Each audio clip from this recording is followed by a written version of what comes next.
Bonjour à chacun, merci de m'accueillir parmi vous ce matin. Donc je vais peut-être me présenter en quelques mots. Je m'appelle Aurélien. Mon épouse qui n'est pas présente ce matin s'appelle Katia et elle est directrice de l'école des Sarments qui se tient dans les locaux de notre église, donc qui accueille des enfants de la maternelle jusqu'au primaire. Donc moi je fais maintenant partie de l'équipe pastorale du tabernacle, donc pour une période probatoire de 2 ans, donc mon intégration plus officielle, ce sera au mois de septembre. Et au sein de notre église, je m'occupe un peu de tout ce qui est formation de disciples. D'ailleurs, est-ce qu'il y a des gens qui font l'école de disciples cette année? Donc, comment tu t'appelles? Cécile, c'est ça? Alors, je crois qu'il y a aussi Michael et Roland. Donc, Michael, tu es là? Non, Roland, pardon. Voilà. Donc, cette année, en fait, on est un groupe avec plusieurs étudiants en distanciel et seulement 2 étudiants de Dijon en présentiel, mais ça participe bien aussi de l'autre côté de l'écran, donc c'est aussi une joie de pouvoir enseigner avec vous. Donc voilà, je participe à l'école de disciples, l'accompagnement des jeunes convertis aussi avec les premiers pas, la formation au baptême, et je me déplace dans des églises du réseau pour prêcher. Et j'ai également un peu un travail de formation pour équiper les chrétiens dans leur vie de témoin, et je me déplace dans différentes églises pour ça, avec une mission qui s'appelle France Évangélisation. Voilà, fini avec les présentations. Alors on a chanté « Ta bonté m'accompagne et ta bonté m'accompagnera », et voilà, ta bonté ne faillit jamais. On a chanté la fidélité de Dieu, et ce matin, j'aimerais justement parler de Jésus qui est notre divin berger, qui est notre bon berger, qui marche devant nous. Et même si parfois nous ne sentons pas sa présence, même si parfois nous ne comprenons pas tout ce qui se passe dans notre vie, ça ne change rien à la fidélité de Dieu. Dieu continue à être fidèle même dans les épreuves que tu traverses, même quand tu ne comprends pas, même dans les moments de désert, il est là, il marche devant toi et il forme ta foi. Dieu permet les difficultés de la vie aussi pour que nous nous attachions à lui et que nous apprenions à reconnaître sa voix. Et ce matin, je vais lire un texte dans Jean au chapitre 10.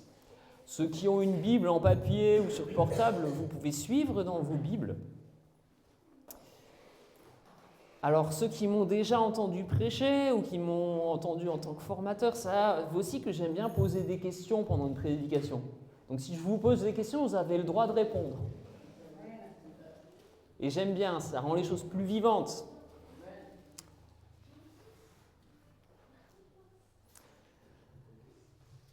Alors, est-ce que ça vous est déjà arrivé dans votre vie d'être dans une situation où vous ne savez vraiment pas quoi faire? Vous cherchez en fait un conseil de la part de Dieu et vous vous demandez, vous vous posez cette question dans vous-même, mais comment est-ce que je peux connaître la volonté de Dieu pour ma vie dans cette situation? Comment, Seigneur Jésus, puis-je entendre ta voix et savoir quels sont tes projets pour moi? Ça vous est déjà arrivé d'avoir ces questions? Est-ce qu'on vit dans un monde qui est rassurant? Est-ce que nos vies sont toujours faciles? On peut parfois connaître des difficultés financières, des difficultés dans notre orientation professionnelle. On vit dans un monde qui est troublé, qui n'est pas très rassurant. On le voit même au niveau de la politique, dans ce monde, beaucoup de conflits. Nos vies sont parfois bien compliquées et alors on ressent le besoin d'être rassuré. On a tous en nous un besoin de sécurité, parfois des inquiétudes, des angoisses. On a tous ce besoin de recevoir du réconfort. Et quand dans ce monde, il y a des bruits qui nous inquiètent, on peut entendre la voix de l'inquiétude qui hurle dans nos oreilles. Vous avez déjà entendu cette voix? Et les pensées qui tournent dans notre esprit. Je pense à ce verset d'un psaume qui dit « Quand une foule de pensées s'agite, au-dedans de moi tes consolations font mes délices. » Mais entendre la voix du consolateur, ça nous demande de faire taire la voix de tous ces loups qui hurlent dans nos oreilles. Si vous consultez constamment votre fil d'actualité sur les réseaux sociaux ou si vous consultez constamment les actualités inquiétantes de ce monde, eh bien ça va parfois être difficile d'entendre la voix du bon berger à cause de toutes ces voix de loups qui hurlent. Oui, parfois on désire recevoir une réponse immédiate à nos besoins, mais est-ce que Dieu répond toujours de façon immédiate? Eh bien non. Pourquoi, à votre avis? Il fait toutes choses dans son temps. Déjà, le temps de Dieu n'est pas toujours le nôtre, c'est bien de le souligner. Les pensées de Dieu ne sont pas nos pensées. Autant les cieux sont élevés au-dessus de la terre, autant ses pensées sont élevées au-dessus de nos pensées. Ses voies aussi, ses chemins sont plus élevés que nos chemins à nous. Il sait quel est le bon chemin pour nous. Oui, et on n'entend pas toujours sa voix aussi, parce que qu'est-ce que Dieu travaille dans ces moments où tu passes par l'épreuve et par les incompréhensions? Qu'est-ce qu'il travaille à l'intérieur de toi? J'ai pas entendu, désolé. Notre foi. La foi, c'est comme un muscle. Est-ce qu'il y en a parmi vous qui vont dans une salle de sport? Qui font de l'exercice? Oui, et bien en fait, pour pouvoir se muscler, en fait, il faut travailler. Et bien Dieu veut muscler notre foi. Et parfois, il utilise aussi les épreuves et les difficultés de la vie, les moments où on ne comprend rien, pour que malgré tout, on continue au milieu de l'épreuve, au milieu du désert, à proclamer: Seigneur Jésus, tu es mon berger, tu es mon divin berger, tu ne failliras jamais. Amen. Amen. Ta bonté m'accompagne, elle m'accompagnera. Ta fidélité ne faillira jamais. Parfois, c'est vrai qu'il n'est pas toujours facile de trouver le temps pour lire la Bible dans nos vies bien remplies. Et quand on la lit, on a parfois de l'agitation à l'intérieur de soi et on ne comprend pas toujours ce qu'on lit. Et on peut faire un choix qui sera un peu un choix de facilité, de se dire, parce que moi-même, j'arrive pas à entendre Dieu, je vais aller chercher une voix sur Internet. Un verset, une pensée du jour, c'est pas forcément une mauvaise chose, hein. On peut trouver de très bonnes choses sur Internet. On peut écouter un prédicateur sur YouTube, un conseil, une parole d'un autre chrétien, on va écouter un prophète quelque part. Mais comment savoir si toutes les voix que nous entendons sont justes? Est-ce que c'est vraiment la voix du bon berger pour ma vie? On va parler aussi un peu de comment discerner, reconnaître la voix du bon berger. Maintenant, sans plus tarder, je vais lire Jean 10, les versets 1 à 17 et 24 à 29. On peut donc afficher le texte. Oui, c'est bon, parfait. En vérité, c'est Jésus qui parle à ses disciples. En vérité, je vous le dis, celui qui n'entre point par la porte dans la bergerie, mais qui y monte par un autre côté, celui-là est un voleur et un brigand. Mais celui qui entre par la porte est le berger des brebis. Le portier lui ouvre et les brebis entendent sa voix. Il appelle par leur nom les brebis qui lui appartiennent. Il les conduit dehors. Lorsqu'il fait sortir toutes celles qui lui appartiennent, il marche devant elles. Et les brebis le suivent parce qu'elles connaissent sa voix. Elles ne suivront point un étranger, mais elles fuiront loin de lui parce qu'elles ne connaissent pas la voix des étrangers. Jésus leur dit cette parabole, mais ils ne comprirent pas ce qu'il leur disait. Jésus leur dit encore: en vérité, je vous le dis, moi, je suis la porte des brebis. Tous ceux qui sont venus avant moi sont des voleurs et des brigands, mais les brebis ne les ont pas écoutés. Moi, je suis la porte. Si quelqu'un entre par moi, il sera sauvé. Il entrera et il sortira, et il trouvera des pâturages. Le voleur, lui, ne vient que pour voler, tuer et détruire. Moi, je suis venu afin que les brebis aient la vie et qu'elles aient la vie en abondance. Moi, je suis le bon berger. Le bon berger donne sa vie pour ses brebis. Mais le mercenaire, qui n'est pas le berger et à qui les brebis n'appartiennent pas, voit venir le loup. Et il prend la fuite, il abandonne les brebis et s'enfuit. Et le loup s'en empare et les disperse. C'est qu'il est mercenaire et qu'il ne se met pas en peine des brebis. Moi, je suis le bon berger. Je connais mes brebis et mes brebis me connaissent.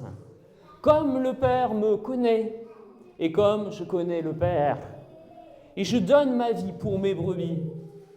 J'ai encore d'autres brebis qui ne sont pas de cette bergerie. Celles-là, il faut aussi que je les amène. Elles entendront ma voix et il y aura un seul troupeau, un seul berger. Les Juifs l'entourèrent et lui dirent « Jusqu'à quand tiendras-tu notre âme en suspens? Si toi tu es le Christ, dis-le-nous ouvertement. » Après, je suis au verset 24. Jésus leur répondit « Je vous l'ai dit, et vous ne croyez pas. Les œuvres que je fais au nom de mon Père rendent témoignage de moi. Mais vous ne croyez pas parce que vous n'êtes pas de mes brebis. Mes brebis entendent ma voix. Moi, je les connais et elles me suivent. Je leur donne la vie éternelle. Elles ne périront jamais et personne ne les arrachera de ma main. Mon Père qui me les a donnés est plus grand que tous et personne ne peut les arracher de la main du Père. Moi et le Père, nous sommes un. » Fin de lecture. Alors, est-ce que nous savons reconnaître la voix du bon berger? Si nous ne sommes pas vigilants, nous encourons tous un risque, c'est de confondre la voix du bon berger avec la voix de nos propres désirs, avec la voix de nos propres pensées, ou même avec la voix d'un séducteur ou d'un trompeur, soit d'un faux berger, d'un mercenaire, soit avec parfois la voix de celui qui veut nous tromper, qui est l'ennemi de notre âme.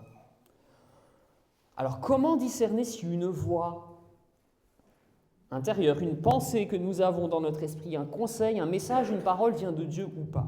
En fait, c'est assez simple. La question que vous devez vous penser, que tu dois te poser ce matin, c'est est-ce que tu es une vraie brebis de Jésus? Est-ce que certains d'entre vous ont un animal domestique à la maison, un chat ou un chien? Oui? Alors, levez la main ceux qui ont un animal domestique. Ah, ça compte pas. Mais est-ce que le chat ou le chien, ils reconnaissent votre voix? Ouais? C'est le propre d'un animal de reconnaître la voix de son maître. Ça devient en fait instinctif et naturel. Et en fait, c'est quelque chose qui caractérise la relation de la brebis à son berger. Elle reconnaît et elle s'attache à la voix de son maître. Aussi sûrement, en fait, qu'un chat ou un chien reconnaît la voix de son maître. Et si nous sommes une brebis du troupeau de Jésus, nous allons reconnaître sa voix et nous attacher à sa voix. En fait, tout découle de la relation d'intimité que nous avons avec Jésus, de ce profond attachement que nous avons à lui qui est le vrai berger. Et si tu aimes Jésus, si tu t'attaches à lui chaque jour un peu plus, tu apprendras à reconnaître sa voix de façon naturelle, de façon instinctive. On va voir maintenant 4 moyens pour nous attacher à notre bon berger et reconnaître sa voix. Être une vraie brebis. Premier moyen pour reconnaître la voix du berger et nous attacher à lui, c'est de réaliser à quel point nous sommes aimés de Jésus.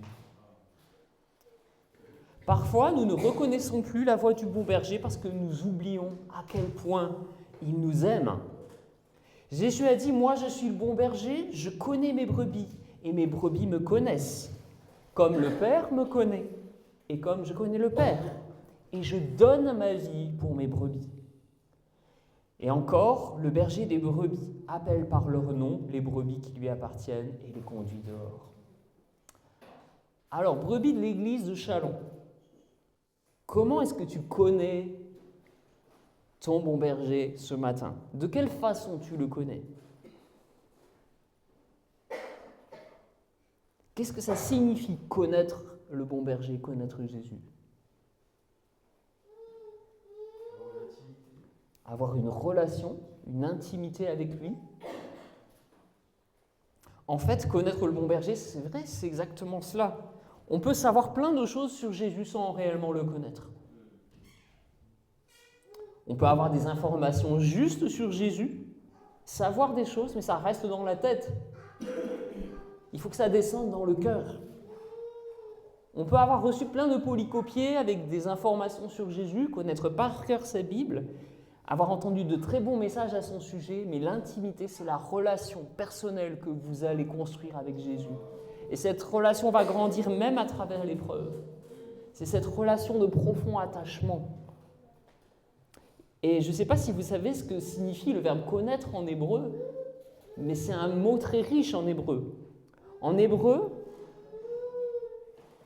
le verbe connaître désigne la relation d'amour et d'intimité qui existe entre deux personnes qui s'aiment. Ça désigne aussi la relation d'intimité entre un homme et une femme et même l'intimité physique dans la sexualité. Il est dit qu'Abraham connu Sarah, il dit qu'Adam connu sa femme Ève. En fait, c'est vraiment cette idée de l'intimité qui est féconde et qui produit la vie.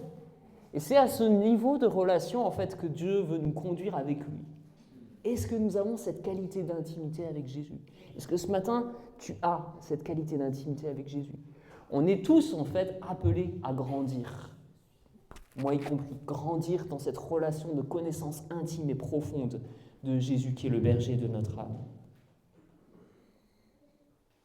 Connaître le bon berger, c'est donc le connaître de façon personnelle et intime, comme Dieu le Père connaît son Fils. Comment est-ce que Dieu le Père connaît son Fils Jésus? Comment Jésus connaît-il son Père?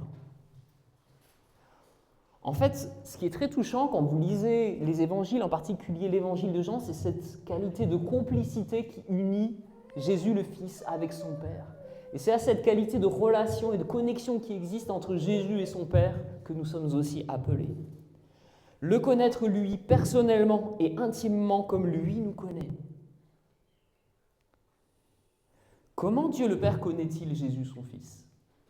Est-ce que vous pouvez répondre à cette question avec peut-être ce que vous connaissez de la parole de Dieu? Comment est-ce que Dieu le Père connaît Jésus?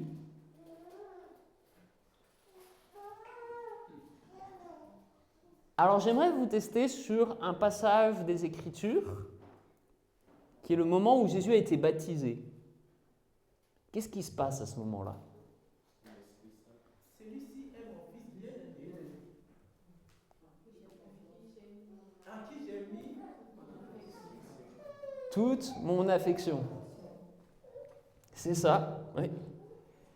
On a donc le Saint-Esprit qui descend sous la forme corporelle d'une colombe et cette voix qui se fait entendre d'en haut. Alors dans l'évangile de Matthieu, il nous est dit « Celui-ci est mon fils bien-aimé ». Mais dans l'évangile de Luc, c'est le Père qui parle directement au Fils et qui lui dit « Tu es mon fils bien-aimé. Tu fais en toi j'ai mis toute mon affection » ou dans d'autres traductions « Tu fais tout mon plaisir. J'ai mis tout mon plaisir en toi. » Alors est-ce que tu peux entendre ce matin ce message que le Père t'adresse à travers Jésus-Christ? Tu es mon fils, tu es ma fille bien-aimée, tu fais tout mon plaisir, tu es l'objet de toute mon affection. C'est comme ça que Jésus t'aime ce matin. Est-ce que tu en es conscient?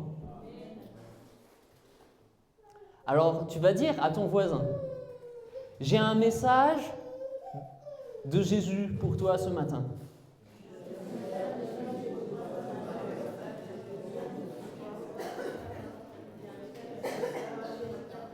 Tu fais tout mon plaisir.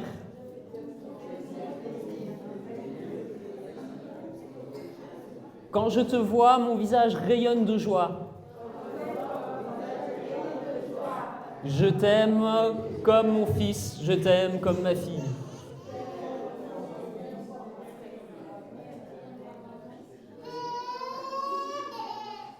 Est-ce qu'on peut répéter tous ensemble? Jésus t'aime comme ça. Amen.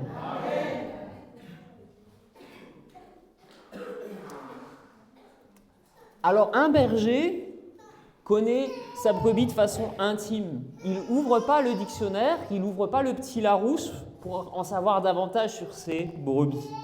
Mais il les aime tellement soin qu'il va les chercher.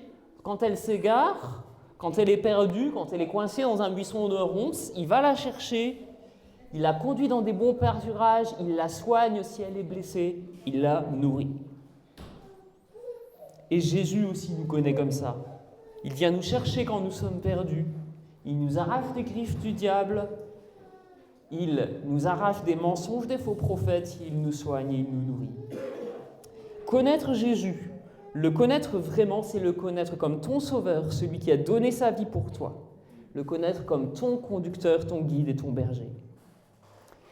C'est aussi choisir de le suivre et de lui obéir pour marcher chaque jour dans les pâturages de son amour. Et j'aimerais te dire cela ce matin, c'est que Jésus est celui qui t'appelle par ton nom. Il te dit « tu es à moi ». Et il te connaît mieux que tu ne te connais toi-même. Et il connaît aussi chacun de tes besoins mieux que tu ne connais tes besoins. Il sait ce qui est bon pour toi. Il sait dans quel pâturage il veut te conduire. Oui, c'est notre berger Jésus et pas nous qui connaissons le chemin des verts pâturages. Quelques questions. Est-ce que tu connais Jésus intimement comme ton guide, comme ton berger? Est-ce que tu le connais comme celui qui t'appelle par ton nom? Est-ce que tu aimes Jésus et est-ce que tu lui fais confiance? Est-ce que tu veux lui obéir? Amen. Alors, première chose que nous avons vue pour s'attacher à notre berger, c'est nous souvenir à quel point il nous aime. C'est bien, vous suivez. Alors, autre chose qui va dans le même sens. Pour que nous puissions reconnaître la voix du bon berger, nous sommes appelés à nous souvenir du prix qu'il a payé. Vous connaissez le chant Si je me tais, oh j'apprendrai à écouter la voix du bon berger. Quand je l'entends, oh je comprends qu'il a payé pour ma liberté. Je te vois, Seigneur, quand je t'ouvre mon cœur. Je t'entends me parler et ta voix dans mon cœur toujours demeure. Et ta vie à chaque heure coule comme un torrent. Ta voix dans mon cœur toujours demeure. C'est le désir du Père pour nous que la voix de son Fils Jésus continue à parler dans notre cœur à chaque instant de nos vies. Et parfois, dans nos vies, quand nous ne reconnaissons plus la voix du bon berger, on peut oublier ce grand prix qu'il a payé pour notre liberté, pour nous sauver de notre ancienne vie. Jésus a dit « Moi, je suis la porte. Si quelqu'un entre par moi, il sera sauvé. » Et il dit aussi « Moi, je suis le bon berger. Le bon berger donne sa vie pour ses brebis. » Je cite encore maintenant l'apôtre Pierre à propos de Jésus. Il a porté nos péchés en son corps sur le bois, afin que, morts à nos péchés, nous vivions pour la justice.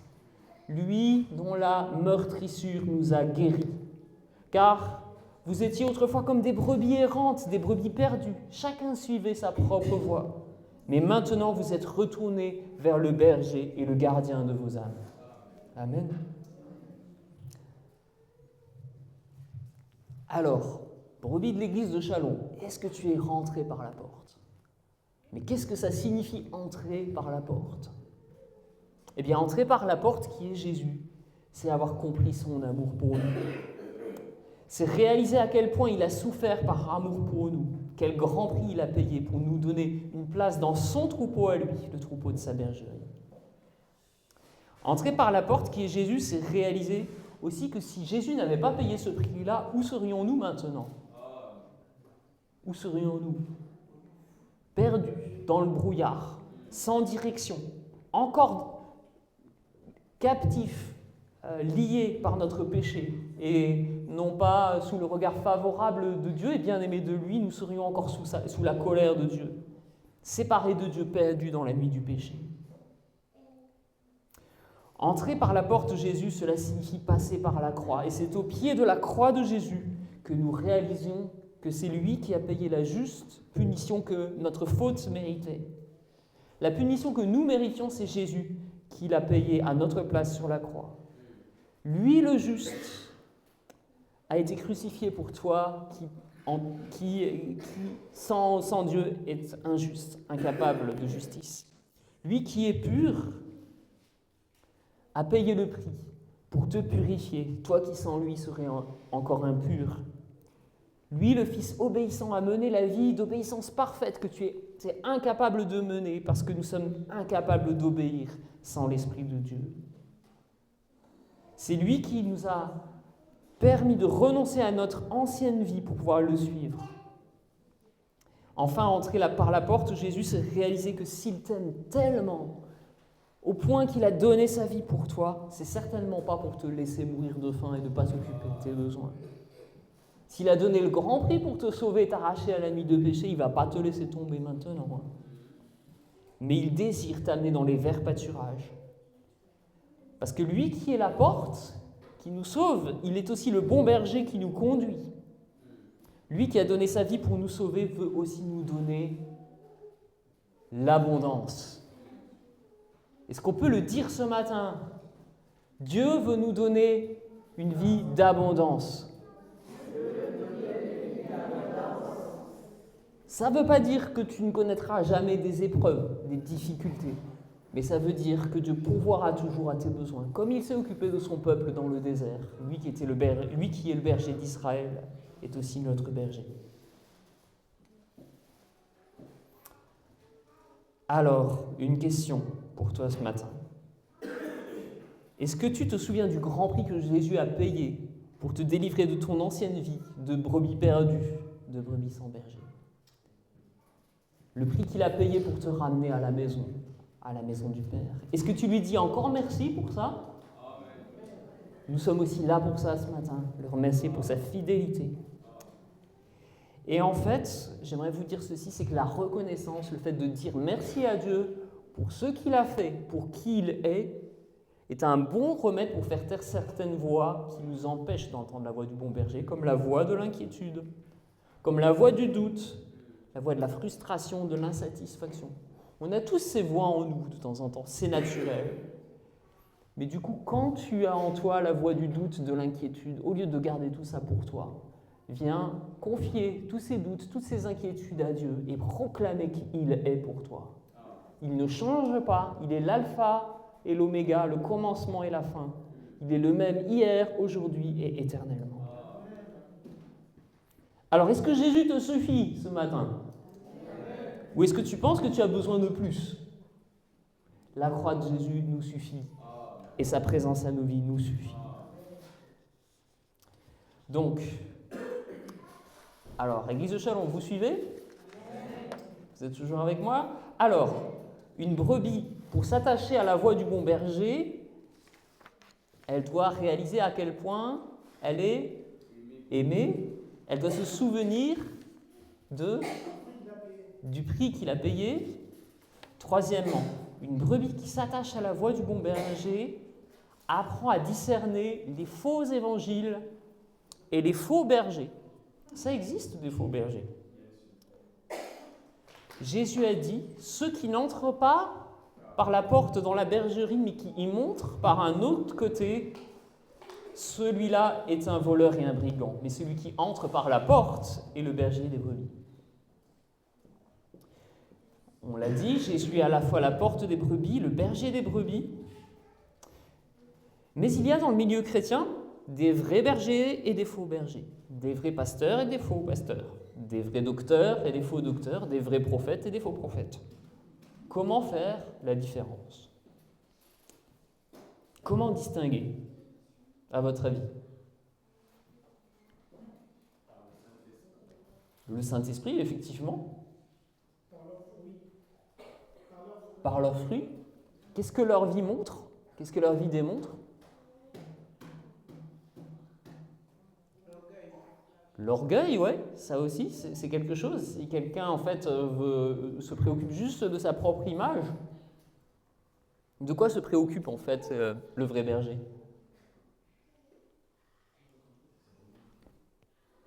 J'ai pas entendu certainement. C'est de ses brebis. Donc il ne se préoccupe pas de lui-même. Quelqu'un qui ne se préoccupe que de son propre orgueil, il se préoccupe de lui-même. Et Jésus nous a dit, le bon berger donne sa vie pour les brebis. Un vrai berger donne sa vie pour ses brebis. Alors ça veut dire quoi? Entrer par la porte ou entrer par un autre côté?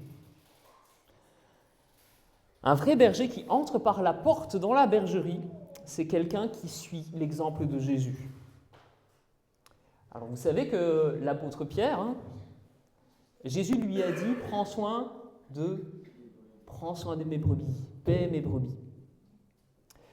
Donc, un vrai berger, c'est quelqu'un qui est prêt à se donner par amour pour le troupeau de Dieu. Et un faux berger qui entre par un autre côté, c'est quelqu'un qui, déjà, au lieu de prêcher la croix, la nécessité de se repentir de ses péchés, au lieu d'annoncer que Jésus a tout accompli pour nous, va commencer à prêcher un évangile plus. Oui, la croix c'est bien, mais il y a aussi autre chose.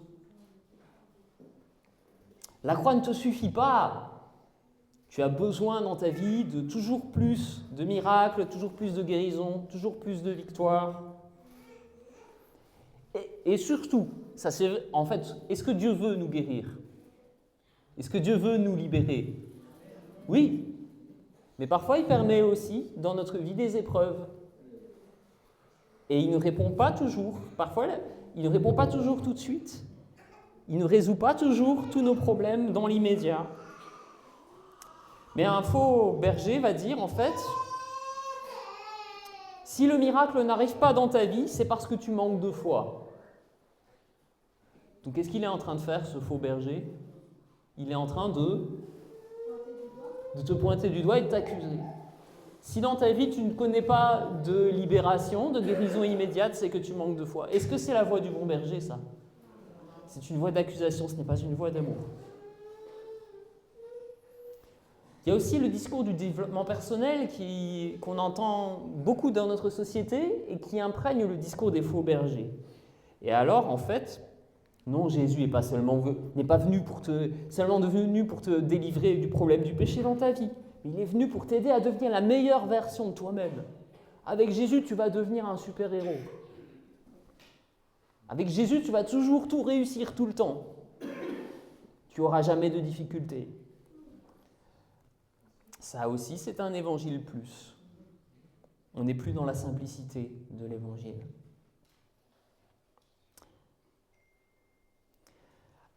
Ou alors, une autre idée, toujours dans cette idée de la pensée positive, du développement personnel, à partir du moment où tu crois en Jésus, si tu développes de bonnes pensées, il n'y a que des choses agréables qui vont arriver dans ta vie. Et tes problèmes vont tous disparaître, avec un claquement de doigts. Ça, c'est pas le message de l'évangile. La souffrance fait aussi partie de nos vies. Et Jésus utilise la souffrance pour nous former. Alors, est-ce que Dieu aime la souffrance? Non. Et nous ne sommes pas appelés à être des chrétiens masochistes qui aiment la souffrance. C'est pas ça que je suis en train de dire. Mais tu peux accepter les épreuves de la vie comme un sujet de joie parfaite, comme dit l'apôtre Jacques, parce que la mise à l'épreuve de ta foi produit la patience, la persévérance. L'objectif de Dieu à travers les difficultés de la vie et les temps de désert, c'est de faire de nous des hommes et des femmes debout, de muscler notre foi. Alors quand on est un faux berger et qu'on séduit une brebis avec un faux évangile, eh bien le résultat, c'est que ça détourne les brebis du message de la croix et que ça détourne les brebis de Jésus. Jésus qui a donné sa vie pour ses brebis a dû lui-même connaître l'épreuve et la souffrance. Et nous qui sommes ces brebis, si nous sommes appelés à suivre l'exemple de celui qui est notre berger, nous aussi nous allons connaître des temps d'épreuve, comme Jésus en a lui-même connu, lui qui a donné sa vie pour nous. Jésus, qui a donné sa vie pour ses brebis, dit du faux berger, il est mercenaire et il ne se met pas en peine des brebis. Un faux berger qui entre par un autre côté que la porte, c'est quelqu'un qui, au lieu de donner sa vie pour les brebis, profite des brebis. Il profite de la laine qui est sur le dos des brebis pour se tricoter un pull, et il profite de leur viande pour se faire un barbecue. Le faux berger ne se soucie pas du bien des brebis, il ne pense qu'à lui-même, et en fait, il se préoccupe des brebis par intérêt, pour obtenir des gens le pouvoir, la gloire, l'estime des gens, leur argent. Est-ce qu'on voit ce genre de prophètes sur Internet? On voit ce genre de gens qui disent être des hommes de Dieu, mais qui utilisent Dieu pour leur propre ego, pour leur propre orgueil. et ils prêchent un faux évangile. C'est plus Jésus qui est mis en avant, c'est eux. Mais Dieu sait faire la différence et un jour, les gens qui auront employé le nom de Jésus en vain devront rendre des comptes. Alors, brebis de l'église de Chalon, une question. Est-ce que tu sais reconnaître les faux bergers et les faux évangiles? Eh bien, le véritable évangile, c'est le message de la croix qui nous sauve. Et le vrai évangile, ça passe par une connexion, une relation intime avec Jésus, qui est le bon berger. Alors, on va essayer de récapituler. Premier point, une brebis qui s'attache, qui reconnaît la voix du bon berger, apprend, donc, à réaliser combien elle est aimée. Elle se souvient du prix payé à la croix. Elle sait reconnaître les faux bergers et les faux évangiles. Et enfin, une vraie brebis qui s'attache au bon berger choisit de faire partie d'une bergerie. Alors parfois, ça peut nous arriver en fait de ne plus écouter la voix du bon berger. Pourquoi? Parce qu'on trouve l'herbe plus verte dans d'autres pâturages et dans d'autres bergeries. Vous connaissez l'histoire de la chèvre de Monsieur Seguin? Elle trouve que l'herbe est plus verte de l'autre côté. Comment est-ce qu'elle finit? Malheureuse, elle finit par être mangée par le loup. Alors, revenons à la parabole de Jésus. Les brebis, c'est qui dans cette parabole? Les brebis, c'est nous. Le berger, c'est Jésus. Et le portier de la bergerie, c'est qui? Celui qui ouvre la porte de la bergerie? Le Saint-Esprit? Dieu le Père, ouais. Donc si donc nous entrons par la porte qui est la croix de Jésus, nous entrons dans la bergerie, Jésus est notre berger, et c'est le Père qui nous en ouvre la porte. Donc la bergerie, c'est quoi? Plus fort. L'Église. Et l'Église, c'est la maison du... C'est la maison du Père. Ouais. La bergerie, c'est donc la maison du Père, et la maison du Père, c'est l'Église. Et j'aimerais te dire quelque chose, brebis de Chalon, mais je pense que tu en es déjà convaincu dans ton cœur. L'Église fait partie du projet de Jésus pour ta vie. Amen? Parce que c'est dans l'Église que nous grandissons dans notre caractère de disciples. C'est dans l'Église. Est-ce que vous choisissez vos frères et sœurs dans l'Église? Non. En fait, on a des gens qui sont tellement différents de nous dans l'Église. Et on apprend à les aimer quand même. Comme dans notre famille, on ne choisit pas les membres de notre famille, mais ensemble, nous formons une même famille spirituelle parce que nous avons un même papa, un même père. Et nous avons un même grand frère, qui est Jésus, notre berger. Et nous grandissons dans notre caractère de disciples en étant au contact de gens qui sont tellement différents de nous. Et c'est dans l'Église que nous pouvons recevoir une éducation de la part de Jésus. Et nous apprenons au contact les uns des autres à servir, à obéir, et aussi à nous soumettre les uns aux autres. Si vous allez dans la rue, vous faites un micro-trottoir et que vous parlez de soumission, comment est-ce que les gens vont vous regarder? C'est un mot qui a très mauvaise réputation dans notre société. Mais si nous nous soumettons les uns aux autres par amour, parce que Dieu est un Dieu d'ordre, la soumission n'est pas quelque chose de pénible. Mais c'est quelque chose qui est bon pour nous. Nous sommes donc appelés à nous soumettre les uns aux autres dans un saint respect pour celui qui est notre divin maître et notre roi, Jésus-Christ.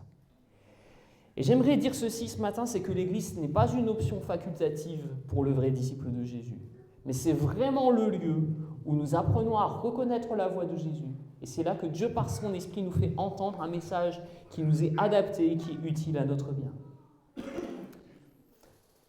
Encore une question, est-ce qu'une brebis reste toujours dans la bergerie? Non. Pourquoi? Elle doit aller se nourrir, ouais. Oui, elle doit apporter la bonne nouvelle, ouais. Pardon? Tu peux répéter un peu plus fort, j'ai juste pas entendu.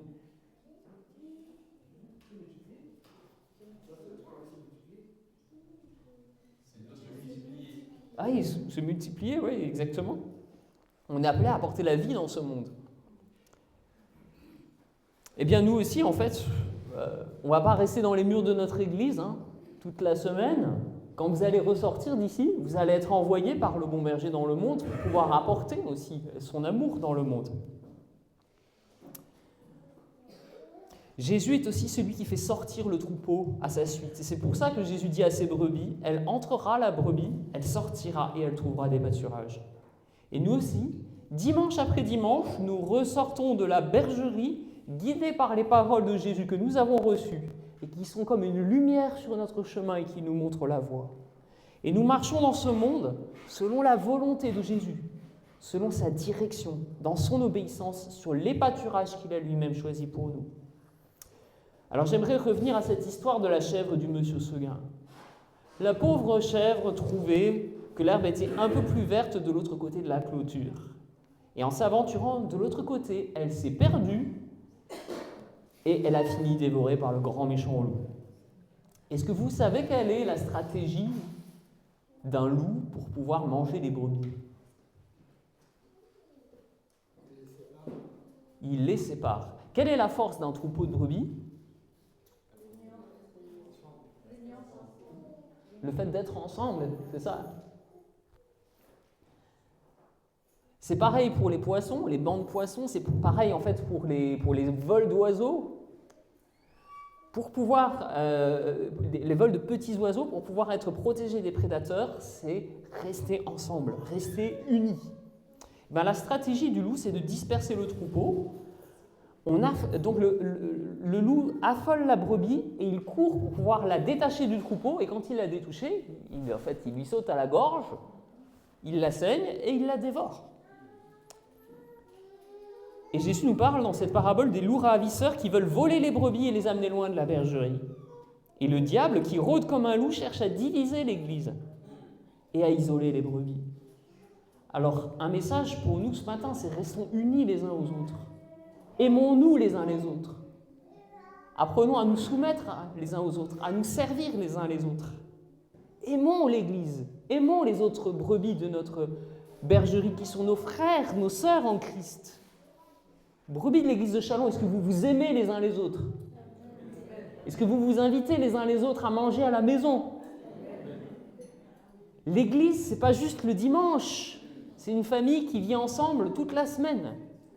On est appelé à faire troupeau, à faire famille ensemble. Alors brebis, si un jour un loup,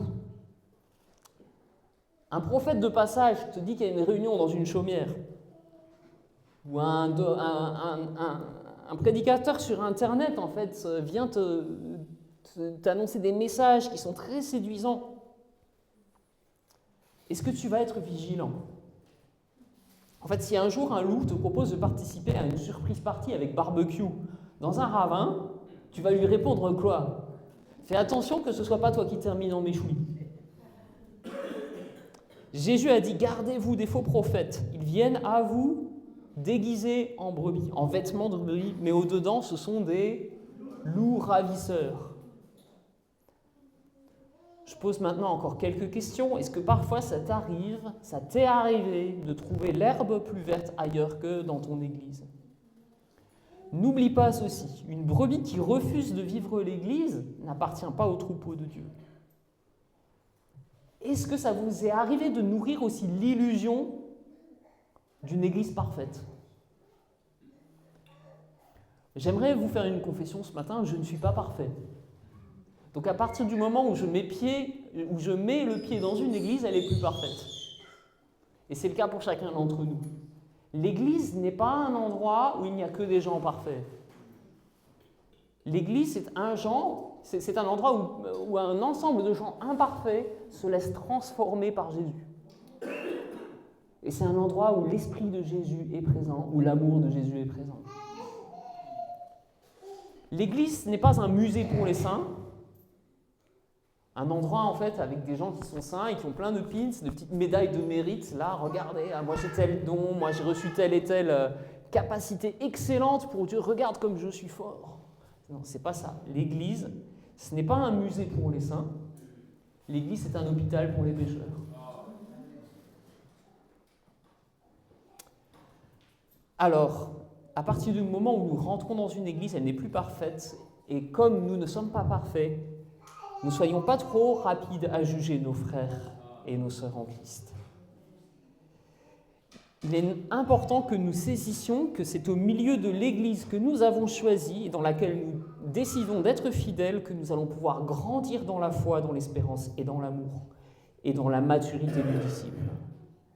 Alors, est-ce que tu te nourris pendant la semaine de ce que tu as reçu le dimanche? Est-ce que les paroles reçues le dimanche viennent imprégner ta semaine et te diriger quand tu sors de la bergerie? Bon, je vais maintenant conclure.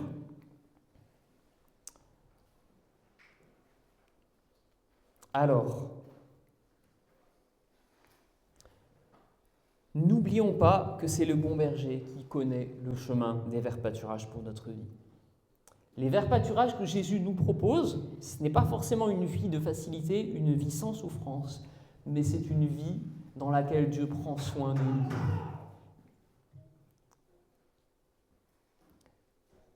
Alors, Jésus, notre bon berger, il sait les choses que nous ne savons pas et il est capable de faire tout ce que nous ne pouvons pas faire. Mais Jésus n'est pas un distributeur de miracles et de réponses. Jésus n'est ni un bon génie qui exauce tous nos vœux, ni un distributeur automatique de bénédictions. Jésus n'est pas non plus en fait un sparadrap pour guérir tous nos problèmes ou une panacée qui va être un remède à toutes nos maladies. Mais Jésus fait toutes choses parfaites en son temps dans notre vie. Et il est celui qui fait grandir notre foi.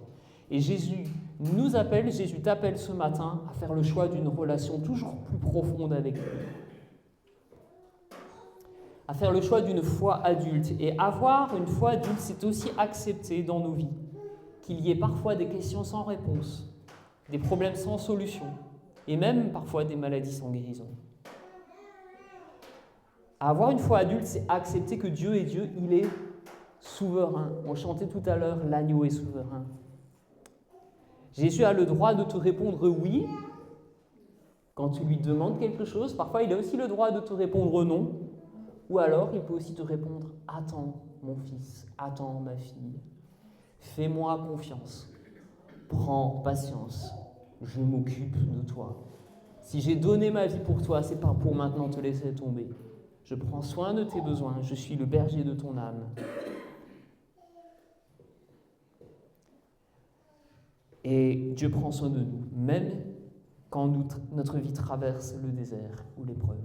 J'aimerais conclure par la prière. Père, merci de ce que nous sommes les brebis de ton pâturage. Merci de ce que nous sommes ton troupeau, de ce que tu marches au-devant nous et de ce que tu prends soin de nous. Père, je voudrais vraiment te demander de bénir, Seigneur, ce troupeau de l'église de Châlons, de venir vraiment consoler celui qui est abattu, fortifier celui qui peut-être ce matin doute dans sa foi. Seigneur, la foi n'est pas le contraire du doute ou le doute contraire de la foi. Mais Seigneur, dans nos doutes, dans nos inquiétudes, dans nos incertitudes, nous voulons te redire que nous te faisons confiance. Nous voulons nous attacher à toi. Merci Père d'avoir fait de nous tes brebis, les brebis du pâturage de ton Fils Jésus qui est le berger de notre âme. Merci de nous guider par ton Saint-Esprit. Et merci pour nos frères, nos sœurs, de les avoir donnés. Seigneur Jésus, je voudrais vraiment te demander de bénir chaque chrétien de l'Assemblée, que alors qu'il revient vers son quotidien, vers sa vie en fait de la semaine, que tu puisses bénir chacun, que tu puisses donner à chacun d'être aussi une source de bénédiction, une source de lumière dans le monde. Merci Seigneur de ce que tu as vaincu le monde et de ce que tu nous guides, de ce que tu pourvois à nos besoins. Au nom de Jésus. Amen.